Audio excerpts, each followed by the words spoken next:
Transfer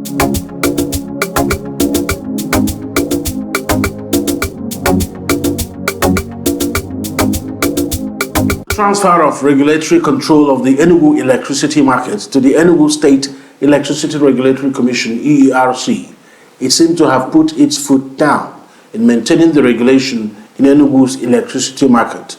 A few weeks ago, EERC came out with a downward review of Band A tariff for Enugu electricity market customers of MainPower Distribution Company, a move that created some disruptions in supply of electricity to Enugu electricity consumers.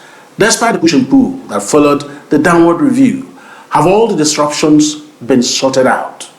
This is the Eastern Eye. I'm Alex Ogbodo.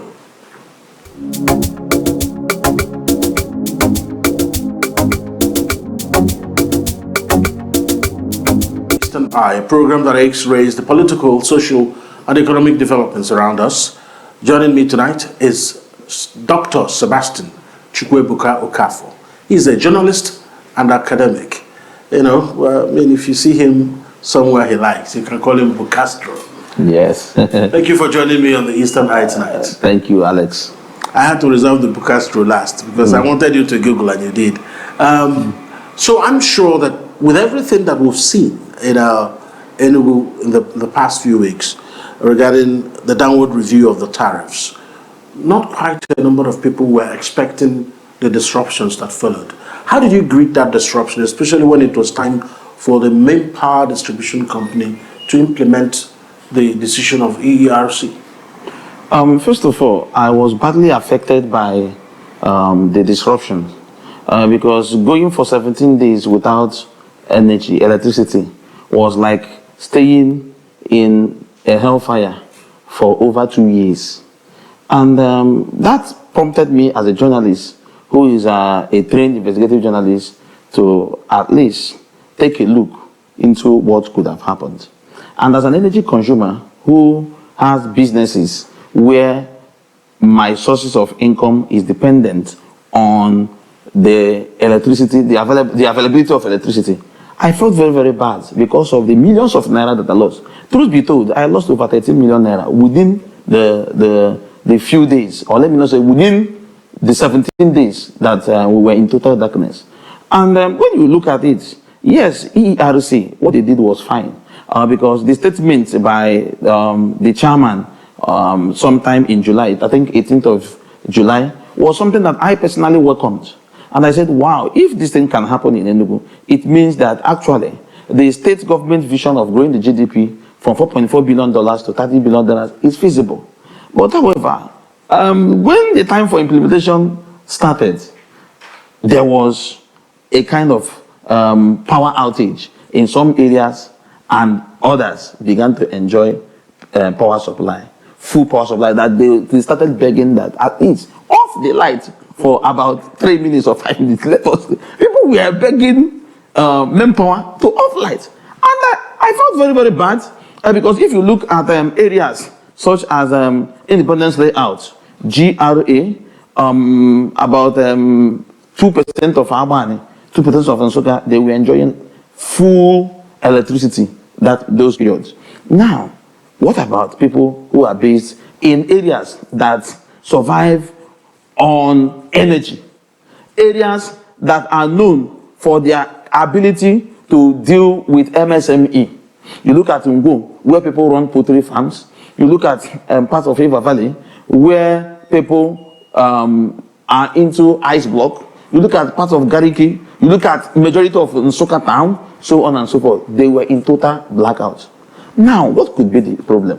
Yes, there was a downward review of the tariff based on the mathematics done by EERC.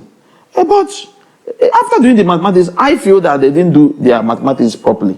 Because you cannot claim you are fighting for me, you cannot claim you are protecting me, whereas in other ways, you are seriously hurting me. How can a city feel reluctant that more than 52% or more than 59.7% of the population were in total darkness for over 15 days? That's 17 days plus. Now, Now, looking at what EERC did, I would say that EERC, they seriously dealt with energy consumers because they didn't do their mathematics very well. I was happy with EERC before, and sad with MainPower until when I decided to embark on my own investigation. And I said, okay, now we have Nigerian bulk electricity, I think 9 bets, that they are in charge of supplying energy, selling energy to discos. Now we have Gencos and we have discos. In Nigeria, we have about 11 discos. And that 11, excluding Geometric, which runs its activities in Aba. Now, if you check Bini, which is in Niger Delta, South, you check Adamawa, you check Lagos, you check Kaduna, and you also check Niger State, you now discover that those areas, what they do is that they buy energy for those in Band A at 209.50. 209.50. Now, Enugu, MainPower sells at 209.50 with VAT exclusion. They excluded VAT. Now you go to Aba, that generates. They generate their own and they distribute. They sell at 219.33 something with VAT exclusion. Now, if EERC that has no investment in energy will wake up one day without proper consultation with consumers like us, stakeholders, and without proper agreement with MainPower, when they know that they don't have any alternative. Yes, it could be true that the federal government subsidizes all these things, but it's not only done in Enugu. It's not prevalent to those residents in Enugu. Dr. Okafor. Yes. I think the point the EERC made, because I've interviewed one of their officials here, and they were explaining how they arrived at the calculation, which is, of course, they're using the statistics supplied by the MainPower Distribution Company. It wasn't something they created themselves. They took a look at how much they are getting the power and a few other variables in between, and they arrived at everything being equal with excesses here and there. This is what it is. Because truth is this: if you're going to buy corn in Enugu, don't mind me. If you're going to buy corn in Enugu down the street, it's not the same amount to buy it in Lagos or buy it in Enugu. There are variables that will affect how much it is sold. So that's the point EERC is making. And again, if you paid attention to the response by MainPower, yes, they complained about a drop in revenue, but their major problem seemed to be how to pull out all the Enugu users out of the southeast users, because that's what caused the disruptions. And that's what we were looking at. If they are able, if you don't have a database that you punch something in the system, every consumer in Enugu will be aligned to one place. But as you can see now, that's not easy, because someone will need to climb from some place and start reconnecting and disconnecting, so that everyone will not get the same thing and be charged the same thing. Now, just like I said before, EERC, they must have meant well for us, but they didn't do their mathematics very well. All those things are pure grammar. No, an average electricity consumer in Enugu is not interested. Okay, now, Niger State, for instance, where you have Zungeru, where they generate, how much do they pay? They pay 209.50. Niger State, though, now, okay, outside that, all those things are very, very okay. But why will it affect us? How is it our business? You can't be claiming you are protecting my interests, whereas you are somehow dealing seriously with me. Do you know how many people that died in hospitals because of all these blackouts? And let me tell you, I'm even hearing rumors that the worst is about to happen. So what I feel they would have done, you mean? That we could just wake up one day and experience another total blackout. But I pray that one should happen to those in Band A, so that they will feel what we felt before, and that one will now balance the equation. I don't know what you mean by that.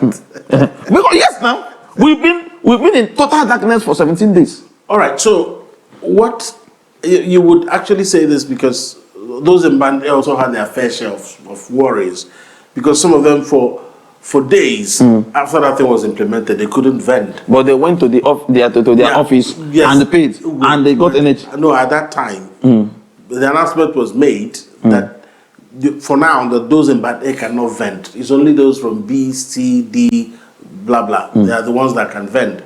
It was inconveniencing because we have moved away from having to go and queue at Okpara Avenue to have electricity. I mean, you just punch something in your phone and you have the thing. At the end of the day, there are logistical problems. And yes, the reduction was just for band A. So are you saying that if it affected band B, C, D, and potentially reduced your operations cost, Dr. Okafor, wouldn't you be glad about it? If you just come again. That if that tariff reduction affected band B, C, and D, wouldn't you be? My own, I'm not interested personally. Because it makes a lot of difference. Alex, let me tell you, if you know I'm not interested in the reduction. My major concern was there was no light as a result of a fight between two elephants. That's my major concern. And if a case is not taken, it might also repeat itself again. Well, if it repeats itself, because the issue is still unresolved. Okay, let me paint another scenario. If there is no power supply for 1 week, yes, the people will bear the brunt, but the MainPower Electricity Distribution Company will not have the revenue. See it that way, because it's a cash flow thing. If you don't distribute power, you will not get money. If you don't distribute power, people will not vend. Now, as simple as that. Okay, but let's take a look at this. The possibility and feasibility of implementing that new tariff. If geometric, that is in Aba here, can generate, that generates and distributes. Geometric has no subsidy from the federal government. Okay, they have no subsidy. But you know that already. They don't have any subsidy. They are there. They build their own value chain. So now the Minister for Power was against the 160. Well, now I have to say this. The minister, I don't know whether how to put this, but the minister has never spoken up against increment of tariff. So I'm not surprised that he will be against reduction of it. But we have the Nigerian Electricity Regulatory Commission. At the end of the day, kick the argument back and forth. EERC acted within their power. Nothing in the law is saying that they are wrong. But by the time I'm done, what we're seeing is that interest groups in the value chain who wanted more money are complaining, and that's a major. How does it concern us? But that's actually the thing. So whose fault is it that a MainPower Distribution Company does not have the capacity, for instance, to ring fence? Just a minute. To ring fence Enugu.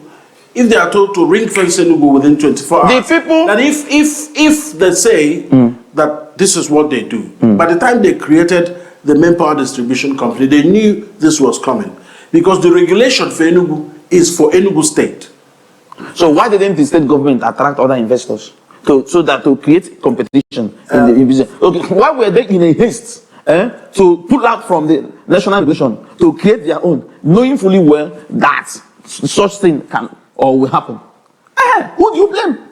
Always in a haste. Now, based on the law that was approved, that was enacted, I think in 2023, Enugu became the first. Other states, I can comfortably and confidently tell you that Anambra, they are still doing their groundwork. But Enugu was in a haste, knowing fully well that they are not prepared.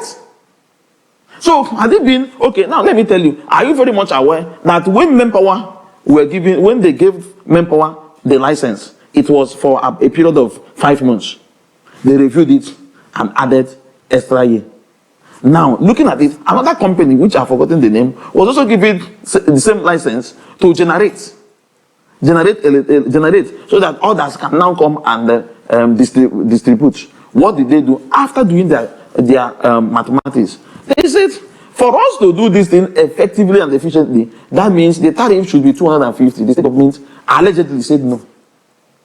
And like, if you check it, if you make your research, you understand the name of the company and why they couldn't start. Now looking at it, it now tells you that EERC, they have division, which is AI generated division as far as I'm concerned. Because any unimplementable vision is AI generated that cannot be implemented. Because one, we don't have anywhere where we generate. We have Oji River. What? Yes, in fact, I will tell you that they don't even have foresight on attracting investors. They have been starting investors in agriculture, in education, so on and so forth. What happened to energy? And we have a ministry. So I will say that they are not interested in investments with respect to energy. However, whichever grammar they want to speak, whichever idea they want to speak, my own plea is for the stakeholders to come together while they are speaking English, while they are singing their songs. Let them not touch our lights. Let the status quo remain the same. Even court will tell you, because currently, as I'm telling you, I'm almost done with my consultation with lawyers, so that I will sue EERC and I will sue MainPower. And I will collect heavy damages. Because it's not that I, being in Band B, that I wasn't paying as at when due. I was paying. Until date, no apology. The news yesterday was that there was a petition from MP against EERC. I'm just watching to see what will happen. But I'm also begging, let that thing that happened not happen again. We'll take a break so that things will cool off here, because I think that Dr. Sebastine Okafor is setting the studio on fire. We'll be right back after the break. Stay with us.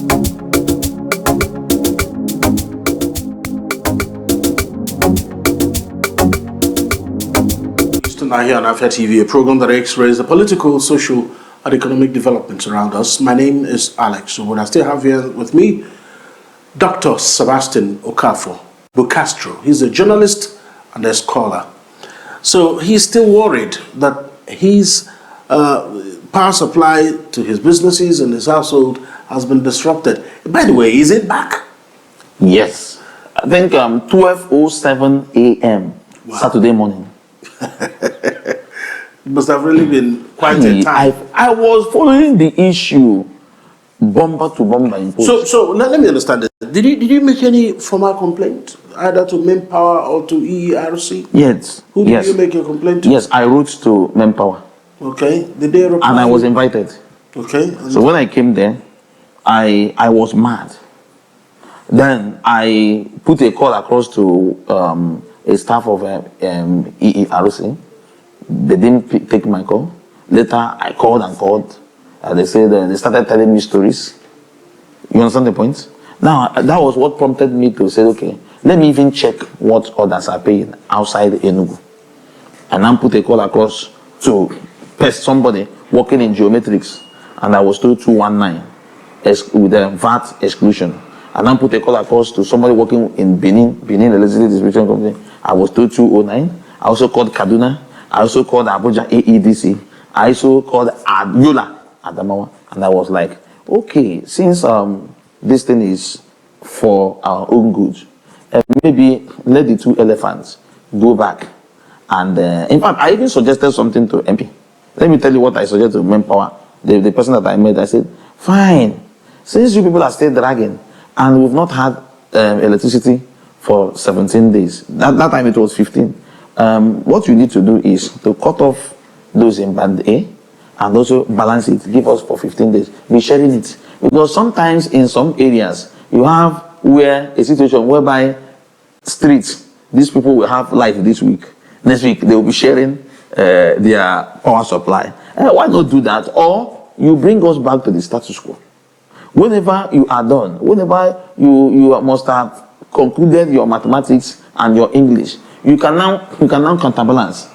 Even though if you buy beta, which you are not supposed to buy, they will tell you that they are loaning them the money. They will now pay you back through energy.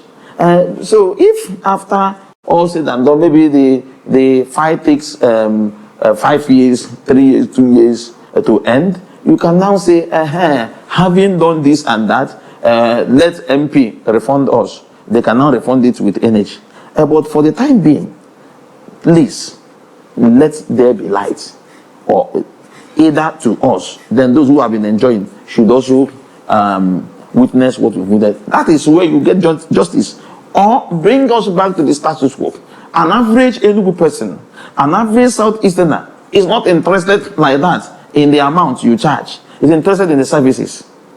And that is why whenever there is power outage, there's a lot of faulty equipment. We are always mad at former EEDC or MainPower. And let me also use this opportunity to tell MainPower that we now know the law.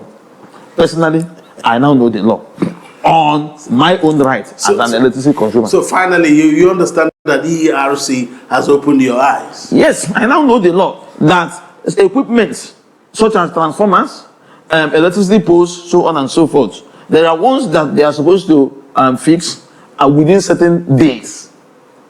You understand the point? I now know it as a result of this. But EERC, thank you for the work that we've been doing. Fine. But MainPower, two of you are brothers and sisters. But when the agreement... No, one is the regulator, one... They are still the same thing. They are not. Ukochukwu are the same. Is you that when they gave MP the license to operate, were you there? Did we go through the terms and conditions? No, I was not there. You too. Were you there? No, already, MainPower was already operating within the market.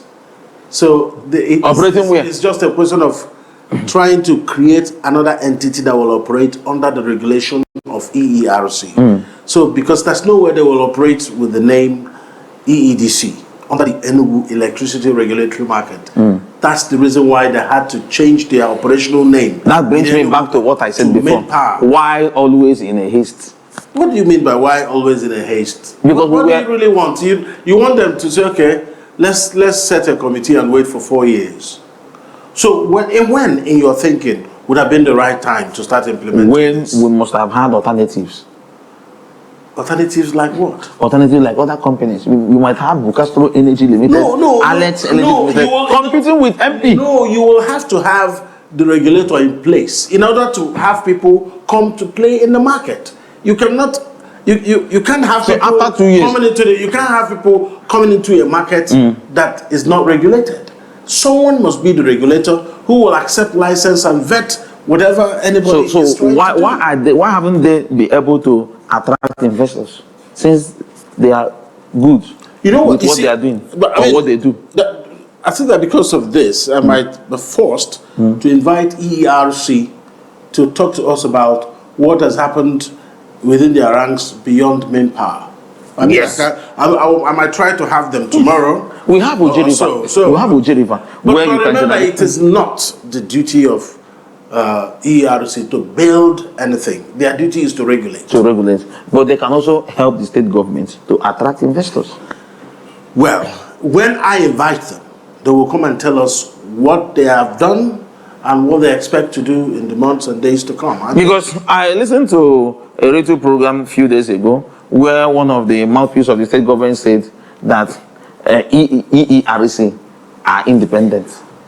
Something that is a creation of the state government. I laughed. I said, anyway, the person is just doing his job. Let me not talk. But however, let me make this plea. If they want me to kneel down, I will kneel down and beg. Please, we suffered enough. We suffered a lot, and we have suffered enough. Let whichever grammar, don't want to show powers. When you start showing powers, we are the ones suffering. EERC, yes, the state government created you to make sure that the people are happy. But you have seen that what you did is not working. Go back to the drawing board, but don't throw that stone. But in case your hand is too big that you want to throw... let me finish. Yes. In case your hand is too big that you want to throw the stone, throw it to those in band A, man. Because the ones that we experienced were still feeling the pain. The injury is still there. So by the time they must have had the injury, during their recovery process, we must have recovered. They will not feel what we felt. But However, let there be peace. According to the Bible. How about in Igbo? Let me use Igbo. Bikonu, butuonu, butuonu. Dr. Castro. Okay, I mean, so are you suggesting that ERC is not independent? They're a commission. The commission. Who appointed the chairman? Okay, all right. That should be a story for another day. No, I want you to give us clarity because you're the one that raised the issue. So, I'm saying, so long as somebody you think that who is an executive appointed somebody, yes, another person, you are under his control. So, what do you think would be the interest of the state government when they interfere with the operations of EERC? What do you think the interest would be like? The interest is for the people. But that interest is now against the people. So let them renegotiate the interest. You know, I wanted to get clarity because you made a claim. And I asked you a question, which you did not reply. Excuse me. Because you wanted to put words into my mouth. No, I didn't. I was asking you a question. And I now ask you again, who created EERC? But you see, in this interview... Who appointed the chairman? In this interview, I asked the questions. And I also replied with a question. Yeah, that's where that's... I've replied you. Yeah, that's what it is. Dr. Okafor, at the end of the day, I'll try to get ERC to be here. And I'll also ask them the question about whether they are independent. I'll pose that question. Yes. Let me tell you the answer. They will tell you that they are independent. So you now ask the person, who appointed you? Since you are independent. No, I mean... Just like INEC coming to tell me that they are independent. Who does that? Yeah, I understand. Independent on paper. Yeah, I understand your analysis. In reality, it's not true. I mean, there seem to be a number of things that need to be cleared up. But I have to thank you so much for coming on the Eastern Eye tonight. Thank you so much. Dr. Sebastine Chukwuebuka is a journalist and a scholar. Thank you. Thank you so much. And let me thank the state governor for all he has been doing in Enugu State, and beg him to beg MainPower and EERC to please let them not touch our light. Let the status quo remain the same. By the end of everything, by the time they are done, they can now brief us. We suffered for that 17 days. And we wouldn't want to suffer again. At least a few days ago, I recharged my electricity and it was 209. And so far, so good. It has been good. And I want it to continue. So you like it to be 209? For now, until pending when they are done with their fight. All right, thank you so much, Sebastine Okafor, for coming on the Eastern Eye. That's the Eastern Eye tonight. We'll be here tomorrow same time for another episode of the program. My name is Alex Ogbodo. Good night.